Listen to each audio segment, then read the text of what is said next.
seperti yang prianya ya harus perang, terus kadang perempuannya juga dinikahkan secara paksa dengan kombatan-kombatan ISIS ini.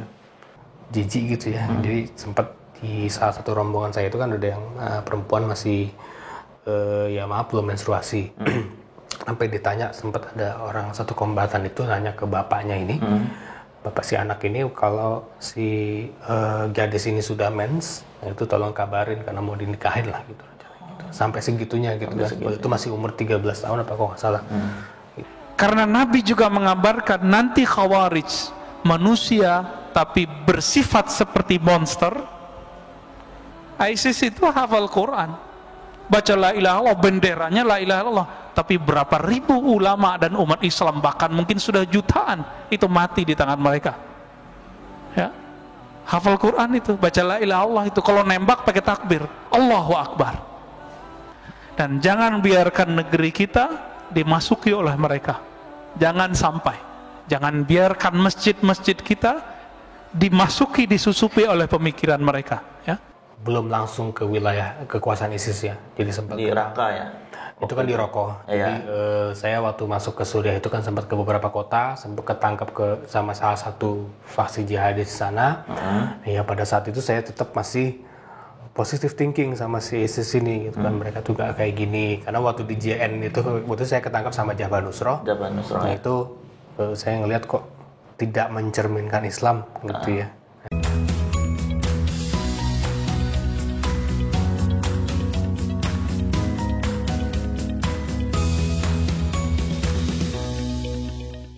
Dapatkan konten eksklusif Bincang Syariah di aplikasi Berkah. Download sekarang ya. Assalamualaikum warahmatullahi wabarakatuh. Apa kabar sahabat Bincang Syariah? Semoga Anda sehat selalu. Pada kesempatan kali ini saya sudah kedatangan tamu, Mas Febri Ramdhani. Ya, Mas Febri Ramdhani. Beliau ini waktu tahun 2015-an ya? 2016-an pernah pergi ke Suriah, atau dalam kajian literatur Arab atau Islam itu disebut negeri Syam gitu. Beliau pernah menjadi simpatisan ISIS selama kurang lebih 1 tahun. Nah, Mas Febri, saya mau ngobrol-ngobrol bagaimana pengalaman Mas Febri bisa sampai sana. Itu kisah awalnya bagaimana, terus di sana ngapain, terus nanti pasca pulang dari sana itu bagaimana teman-teman Mas Febri yang dulu pernah ikut hijrah gitu ya, ikut hijrah. Nah, yang pertama nih, waktu Mas Febri itu terbesit mau ke sana gitu ya, itu dalam tanda kutip terpapar dari konten media sosial, ataukah memang pernah ikut kajian-kajian sebagian muslim yang ada di Indonesia yang memang berafiliasi secara pemikiran terhadap ISIS? Itu gimana ceritanya, Febri? Oke, makasih Ustaz Ahong. Pertama mungkin mau saya jelaskan bahwa faktor saya untuk pergi ke Suriah itu sebagian besar adalah karena ingin ketemu ibu saya, ya bisa dibilang 90%. Nah, jadi di 2015 ibu saya itu bersama keluarga itu kan dalam jumlah yang cukup besar pergi ke sana. Cuman saya waktu itu nggak ikut karena memang sedang ada konflik, gitu ya. Pada saat itu saya mikir bahwa ideologi yang dibawa sama ISIS itu belum pasti lah, masih belum benar gitu ya, masih ragu. Tapi akhirnya mereka berangkat ke sana dan saya sendiri di sini. Akhirnya selama 1 tahun itu bisa dibilang menjadi waktu saya untuk kontemplasi atau berkontemplasi gitu ya. Selama 1 tahun itu saya juga merenung, saya melihat propagandanya gitu kan. Saya mulai meyakinkan diri saya bahwa propaganda ini bagus gitu ya. Jadi saya mulai sedikit-sedikit saya lihat gitu gitu ya, walaupun masih agak maju mundur nih, ini bener nggak sih, masih ragu gitu kan. Cuman akhirnya karena dorongan ya, kangen sama ibu saya tadi, saya ngerasa durhaka sama ibu saya gitu kan, akhirnya saya ingin berbakti lah, berbuat baik. Akhirnya udah ditambah dengan janji-janji bahwa bisa melanjutkan pendidikan di sana gitu kan, dengan gratis, dengan bagus dan tidak ada paksaan perang gitu kan, dibilang di propagandanya. Ya udahlah, pikir apa salahnya gitu, karena udah berangkat ke sana semua. Dan pada saat itu juga sempat ada pemikiran ideologi sempat masuk sedikit lah dari propaganda itu ya. Propaganda bahwa orang-orang yang bekerja di pemerintahan gitu kan, yaitu mereka kurang baik lah gitu ya dari segi penghasilan. Kalau istilah ini Islamnya subhat gitu lah ya. Iya mungkin gitu ya. Gitu, gajinya. Dan kebetulan kan keluarga saya di Indonesia itu juga masih banyak sebenarnya, dan waktu itu rata-rata kerjanya di pemerintahan. Jadi akhirnya saya juga ragu lah. Jadi akhirnya lebih dekat ke sana, ke ibu saya. Gitu, saya akhirnya lebih condong ke sana. Ya udah, setahun itu di sini saya sendiri, akhirnya ada yang bantu. Nah, yang bantu ini itu bekas staf di perusahaan keluarga lah. Jadi perusahaan keluarga itu kan juga sempat bangkrut ya, akhirnya juga salah satu faktor mereka berangkat ke sana. Ini ikut juga ke sana waktu itu? Iya, ikut juga. Nah, tapi dia nunggu setahun, dan dia masih ragu juga tuh. Jadi akhirnya pas setahun ini ngajak saya gitu kan. Dia ngajak saya, ya dia jual juga semua asetnya. Rumah, mobil segala dijual buat bantu biaya saya berangkat ke sana. Itu kan ya, jadi ngurusin semua biaya paspor, visa gitu kan. Dokumen segala macam dibantu. Kalau ibu sendiri nih dan keluarga itu motivasinya apa kalau pergi ke sana itu sebelum Mas Febri ikut bergabung ke sana?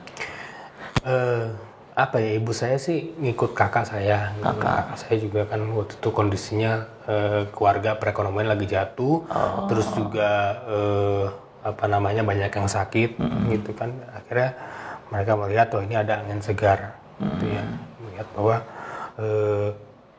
ini kayaknya sesuai nih dengan syariat gitu ya. Tapi salahnya itu mereka tidak meng-cross check ke berita-berita yang lain, jadi hanya fokus ke satu sisi. Nah itu dia, akhirnya mereka terbutakan, sudah sangat yakin.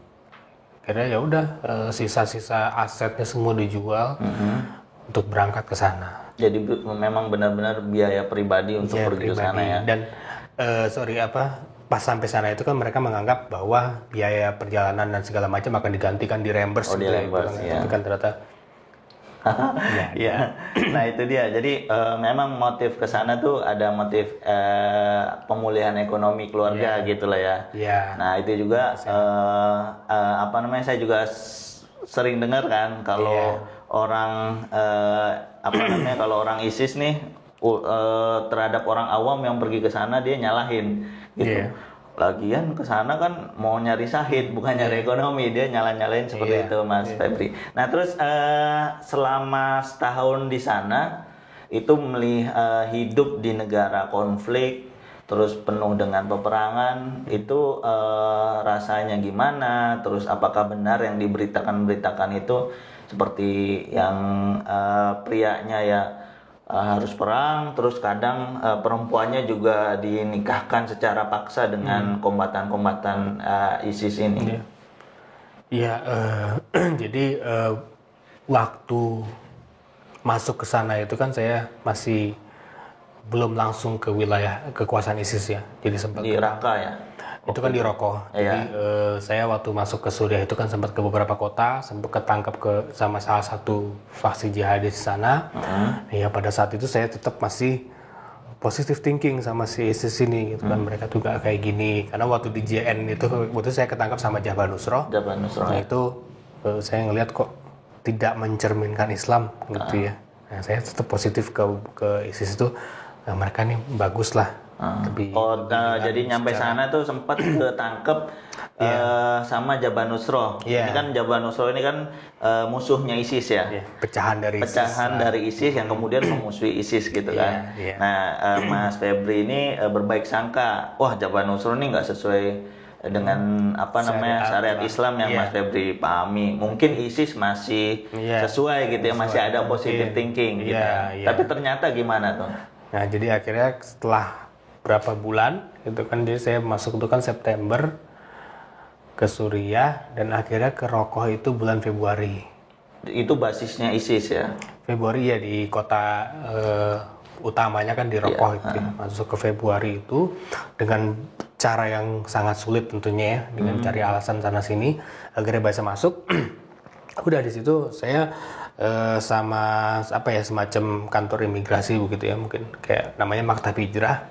Nah, situ dibilang bahwa hanya dikasih waktu 2 hari untuk ketemu keluarga gitu, karena ini saya dikasih pengecualian karena soalnya udah lama nggak ketemu, bisa ketemu keluarga dulu gitu ya. Tapi setelah 2 hari itu harus wajib militer katanya, wajib ikut pendidikan. Ya udahlah, saya yain, akhirnya saya ketemu keluarga. Nah, disitulah pas momen ketemu keluarga itu lah, di situ bener-bener suatu hal yang yang sangat haru banget gitu kan, bisa melihat mereka masih hidup padahal ya kita nggak tahu kondisinya kan, ya bom sana sini gitu ya. Ternyata masih keluarga inti saya masih hidup, ibu saya, kakak saya, ya kita ketemu. Dan setelah udah sedih gitu ya, haru, akhirnya mereka bilang, wah pokoknya jangan sampai ikut ke militer gitu, inti kayak gitu. Dan saya malah dimarahin, awal udah sedih-sedih gitu, ketemu seneng gitu kan, malah dimarahin karena mau dimasukin ke militer gitu kan. Akhirnya dijelasin semua selama 2 hari itu penuh fakta-fakta yang terjadi selama setahun mereka di sana. Berarti keluarga tuh udah sadar bahwa ISIS-nya udah nggak benar gitu ya? Iya, malah mungkin berapa bulan lah setelah mereka sampai sana tuh udah sadar gitu, udah ngeliat kok beda banget ini, nggak sesuai gitu. Cuman propaganda iya, nah cuman akhirnya setelah mereka ragu itu kan coba cari jalan keluar ya. Nah, itu akhirnya pas saya datang itu tuh udah setengah jalan itu, ternyata tuh udah setahun, udah bersetahun nyari jalan keluar tuh susah gitu kan. Dan mereka bilang ya, kita ini udah setengah jalan dan udah nyari penyelundup untuk kabur dari sini. Loh, saya kaget gitu kan. Lah dulu kok pas sebelum berangkat di Indonesia tuh kayak yakin banget gitu kan, saya sampai konflik lagi sama mereka. Sekarang kok sangat berbalik gitu kan, 180 derajat berbalik, kemudian balik ke pemahamannya itu ingin ke Indonesia lagi gitu, bahwa ini salah gitu kan, kita telah salah dan menganggap ini sesat gitu. Ya udah, kita cari segala macam cara. Pas saya dipaksa itu kan dijemput ya sama orang ISIS-nya. Udah cari alasan pura-pura sakit gitu kan, tapi dibikin beneran sakit gitu kan, dengan cara waktu itu suruh makan bawang lah ya, bawang merah, suhu tubuh naik, dikira demam, terus badan disuruh lemes segala macam. Nah, akhirnya alhamdulillah mereka orang ISIS percaya kan, saya dibawa ke rumah sakit dengan keadaan yang pucat gitu ya. Akhirnya dikasih obat gitu ya, disuntik, ya alhamdulillah pasti suntik itu sakit beneran gitu. Bila kan diare gitu ya, pas suntik sakit beneran, diare beneran, abis itu kan diare, muntah-muntah, demam. Ya udah, itu akhirnya memperkuat alibi saya untuk gak ikut perang gitu kan, karena udah dengar cerita sana sini gitu. Untung sakit ya. Iya gitu kan, padahal kalau sampai ke sana katanya udah ikut perang, udah nggak bakal balik lah gitu kan. Kamu ngebela siapa juga nggak jelas gitu kan. Dan situ juga janji-janji ya, perlakuan laki dan perempuan itu kan sangat tidak berkemanusiaan lah gitu. Yang perempuan bikin jadi budak gitu kan, yang laki dipaksa perang gitu ya. Padahal kan kalau misalkan kita lihat ke Al-Quran sendiri kan ya, dia perbudakan sudah dihapus ya. Ini mereka kembali menghadirkan perbudakan gitu. Itu malah ada satu cerita yang sebenarnya sangat menurut saya jijik gitu ya. Jadi sempat di salah satu rombongan saya itu kan ada yang perempuan masih belum menstruasi. Sampai ditanya, sempat ada orang satu kombatan itu nanya ke bapaknya ini, bapak si anak ini, kalau si gadis ini sudah mens, itu tolong kabarin karena mau dinikahin lah gitu. Sampai segitunya gitu kan. Itu masih umur 13 tahun apa kok nggak salah. Itu orang Indonesia juga yang? Orang Indonesia. Itu kan satu rombongan sama saya gitu. Malah juga yang lebih parah tuh saya pernah dengar waktu masih di Turki apa pas sudah masuk Suriah itu kan, sama rombongan muhajirin. Muhajirin ini sama? Campur-campur, itu orang ada Rusia, ada Jerman, ada saya lupa. Orang luar ISIS ya, orang luar dari Suriah itu yang mau ke sana gitu. Mereka cerita itu ada yang lebih parah katanya, ada yang umur 13 tahun apa 14 tahun tuh udah janda 2 kali katanya gitu. Gitu kan. Kita baru balik kan, baru akil balik gitu kan itu. Dan mereka itu kan melihat kalau katanya menikah itu kan dapat tunjangan ya, berapa ribu dolar gitu, mungkin saya nggak tahu juga. Nah itu ya mereka ngincer itu, jadi kadang nikah sampai 4 kali kan, nikah 1, 2, 3, 4 tuh dapat duitnya 4 kali, itu nah sudah nikah 4 kali dicerai, terus nikah lagi, ya itu untuk itu aja dipermainkan. Nggak ada ya, nggak ada tunjangan sama sekali. Ada sih ya, sedengar saya sih ada gitu ya. Ada. Oh itu saya nggak itu, tapi dengar saya sih ada aja. Cuman mereka kan mempermainkan gitu. Sampai 4 kali nikah, dicerai, ya mereka cari lagi gitu kan ya. Nikah tuh untuk buat dapat tunjangan. Tunjangan dan ya Lain-lain. memuaskan hasratnya Iya, gitu ya. Gitu kan, ya dipermainkan. Nah itu makanya kadang kacau, sangat kacau di situ. Nah kalau tadi kan Mas Febri kesana motivasinya adalah kangen ibu, sementara keluarga juga ada motivasi ekonomi gitu ya. Di antara orang-orang Indonesia yang bareng sama Mas Febri ini ada yang terpapar karena motivasinya misalnya ideologis gitu. Karena kan yang saya tahu itu ISIS juga kan menggunakan hadis-hadis Nabi sebagai propaganda bahwa di Syam itu negeri keberkahan, terusnya nanti akan didoakan banyak ulama dan lain sebagainya, dan bahkan mereka mengklaim pasukan mereka adalah pasukan Imam Mahdi gitu ya. Akhir zaman. Pasukan akhir zaman yang nanti bakal menjadi pasukannya Imam Mahdi gitu. Pernah nemuin nggak teman-teman yang pergi atau hijrah ke Suriah itu dengan motif seperti itu? Untuk keluarga saya, rombongan keluarga saya gitu kan, itu ya sih mereka sih utama ya itu ekonomi aja, ekonomi dan kesehatan, karena kan ada yang sakit juga. Tapi kalau dari teman-teman yang saya kenal dari muhajirin itu, yang tadi itu dari Jerman, dari Rusia itu ya banyak yang ingin meyakini janji nubuat itulah gitu, nubuat akhir zaman, meyakini hal tersebut gitu.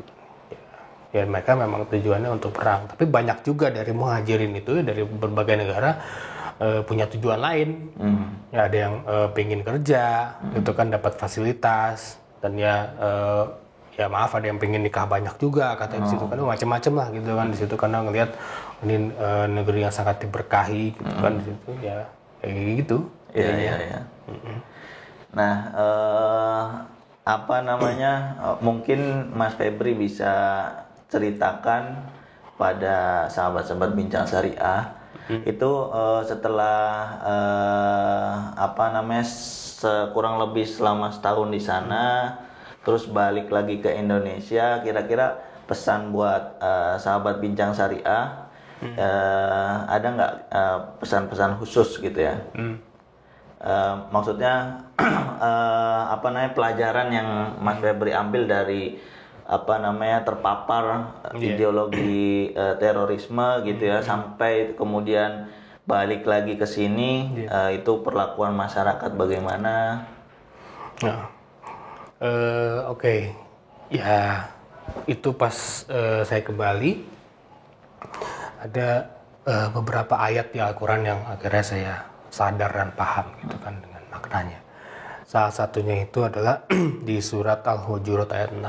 Itu kan di situ Allah bilang bahwa kita manusia diwajibkan untuk meng-cross check setiap berita yang datang, bertabayun gitu kan, berita-berita yang masuk ke kita. Nah itu salahnya saya dan salahnya keluarga saya adalah tidak meng-cross check berita-berita yang masuk, karena sudah sangat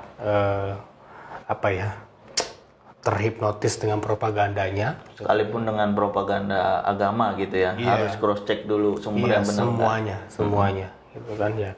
Kita waktu itu kan hanya lihat dari satu sisi, berita-berita yang hanya membaguskan atau pro ke kelompok teror tersebut ya, si ISIS tersebut. Nah, kita menganggap bahwa kelompok-kelompok media lain, media sekuler lain hanya membuat kebohongan, ingin menghancurkan si kelompok ISIS tersebut gitu ya. Jadi akhirnya kita terbutakan, ya sudah akhirnya yakin bahwa itu benar pada saat itu ya. Akhirnya kita kembali lagi ke Indonesia melihat bahwa kita tidak boleh seperti itu. Itu kan ini sudah kejadian, sudah sangat nyata dan benar-benar apa ya membuat hidup kami berubah. Itu kan sudah kembali lagi ke sini. Ya apa konsekuensi segala macam itu pasti ada. Nah, kita balik lagi ke sini itu masyarakat banyak yang nggak suka, entah itu komentar di YouTube gitu, atau di media-media di internet gitu kan, netizen semua pada bilang bahwa rata-rata bahwa menganggap kami ini apa ya dibilangnya membawa misi baru gitu ke Indonesia gitu kan, menciptakan sel-sel baru di sini. Gitu. Ya udah pulang balik aja ke sana, nggak usah ke Indonesia gitu kan, mereka akan bikin bom lagi segala macam gitu. Ya itu ya sudah, itu seperti saya bilang tadi konsekuensi yang harus saya terima dan keluarga gitu ya saya harus terima. Saya menganggap bahwa ya udah ini saya karena pergi ke sana ya terima aja, tapi ya gimana ya, akan lebih baik bahwa kan mereka lebih apa sih istilahnya diskusi atau ngobrol lagi lah. Kalau misalkan lebih ingin tahu berita sesungguhnya, cerita sesungguhnya gitu kan, ya kita diskusi aja gitu. Tapi kan ya, namanya netizen ya seenaknya aja gitu kan, bebas komentar. Iya. Udah kita buktikan lah, makanya sekarang saya dan keluarga itu komitmen bahwa kami ingin membantu siapapun lah, nggak hanya pemerintah, semuanya untuk memberitahukan fakta yang terjadi atau hal-hal apa saja yang sebenarnya sangat bertentangan gitu ya dengan syariat Islam, apa yang dilakukan oleh kelompok ISIS tersebut gitu ya. Nah, sahabat Bincang Syariah, tadi Mas Febri sudah memberikan imbauan dan bagaimana perasaan Mas Febri ini sekembalinya dari Suriah ke Indonesia. Sebagian netizen itu sebagian besar banyak yang menghujat ya, artinya menolak kedatangan teman-teman atau teman-teman orang Indonesia yang hijrah ke Suriah kemudian kembali ke Indonesia. Nah, mungkin teman-teman juga perlu membedakan dan mungkin juga pemerintah sudah melakukan itu ya, artinya mana orang-orang yang memang pergi ke sana tuh motifnya ideologis. Kalau ideologis kan susah kayaknya untuk diubah gitu ya. Ya, kecuali perlahan-lahan dari dirinya sendiri ingin membuka diri dengan wawasan yang lebih terbuka begitu. Nah, tapi kan kalau Mas Febri dan keluarganya ini lebih pada motif ekonomi begitu. Dan Mas Febri dan keluarganya juga menyadari bahwa banyak sekali sesuatu yang bertentangan dengan apa yang dipahami ya sama Mas Febri. Ya banyak yang melanggar, justru melanggar syariat Islam. Mereka mempropagandakan bahwa mereka ini menegakkan Islam sesuai Al-Quran dan As-Sunnah gitu ya. Tapi banyak sekali nilai-nilai yang di luar kemanusiaan gitu ya Mas Febri ya. Nah, ini juga menjadi penyebab di Eropa atau bahkan di seluruh dunia itu Islam menjadi menerima citra buruk gitu ya. Di Eropa ada gerakan Islamofobia gitu ya. Nah, itu yang perlu yang perlu kita ambil pelajaran dari kisahnya Mas Febri ketika pergi ke Suriah. Nah, bahkan beliau juga mencatatkan kisahnya ini di buku ini ya, di buku 300 hari di Bumi Syam. Nah, bagi teman-teman nanti yang tertarik membaca kisah Mas Febri, tapi bukan untuk pergi ke sana sebagai kombatan ISIS gitu ya, untuk mengambil hikmah, memetik hikmah apa yang sudah dilakukan Mas Febri dan keluarganya itu adalah keliru. Jadi jangan sampai kita gampang terpropaganda ajakan-ajakan sekalipun itu membawa-bawa agama. Nah, kalau ada isu-isu atau propaganda yang berbau agama, kita di sini punya banyak ulama. Kita tanyakan pada ulama-ulama kita di Indonesia, begitu kan? Kita validasi dulu apakah benar berita atau propaganda-propaganda yang dilakukan oleh kelompok-kelompok tertentu yang mengatasnamakan Islam begitu ya. Nah, bahkan saya juga nulis buku ini, Hadis Akhir Zaman, yang disalahpahami. Bukunya memang kecil gitu ya. Nah, ini rata-rata ada beberapa isu yang saya tulis terkait dengan hadis-hadis akhir zaman, yaitu juga berkaitan dengan hadis-hadis keberkahan Syam gitu ya. Ada hadis-hadis tentang Imam Mahdi dan lain sebagainya. Nah, itu juga ada seorang ulama Suriah yang justru mengkritik hadis-hadis tentang keberkahan Syam gitu ya, Syekh Salahuddin Al-Idlibi gitu ya. Beliau berasal dari Aleppo. Pernah dengar Mas Febri ya? Nah, itu beliau justru orang Suriah yang mengkritik hadis tentang keberkahan negeri Syam. Kan di sana ada hadis yang dikutip oleh ISIS gitu kan. Hadisnya ada di riwayat Imam Muslim, bahwa nanti ada perang akhir zaman di kota. Di sana di Suriah kan ada juga ya kota itu ya. Nah, itu juga propaganda yang dijadikan legitimasi ISIS. Tapi hadis ini dikritik oleh Imam atau Syekh Salahuddin Al-Idlibi. Beliau juga seorang ulama kontemporer yang ahli hadis juga ahli akidah. Nah, itu saja sahabat Bincang Syariah, di kesempatan yang berbahagia ini kita sudah berbincang-bincang dengan Mas Febri. Mas Febri, terima kasih kisah-kisah yang dibagikan untuk teman-teman Bincang Syariah. Semoga sahabat Bincang Syariah ini nggak gampang terpropaganda dengan isu-isu yang beredar di media sosial atau di berita yang antah berantah begitu ya, tanpa mengklarifikasi, tanpa memvalidasi informasi tersebut secara meyakinkan dan benar gitu ya, ke ahlinya. Terima kasih Mas Febri. Siap, sama-sama. Setahun. Sekian dari saya, semoga bermanfaat. Assalamualaikum warahmatullahi wabarakatuh.